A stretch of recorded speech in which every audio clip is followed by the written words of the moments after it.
Hello, I am Dr. Himali Tekani. I am a consultant obstetrician and gynecologist at Manipal Hospitals, Old Airport Road, Bangalore.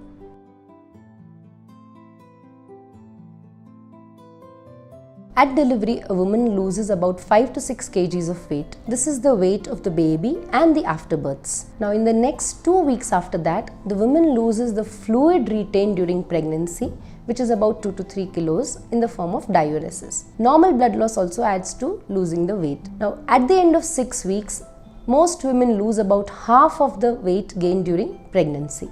A well-balanced diet and adequate hydration along with exercises would help to lose the weight. Also, during breastfeeding, a woman requires 500 calories extra per day, but breastfeeding also helps your body burn the calories, and hence diet with hydration and exercise would help lose weight. Most women lose all the weight gained during pregnancy in about 6 to 12 months.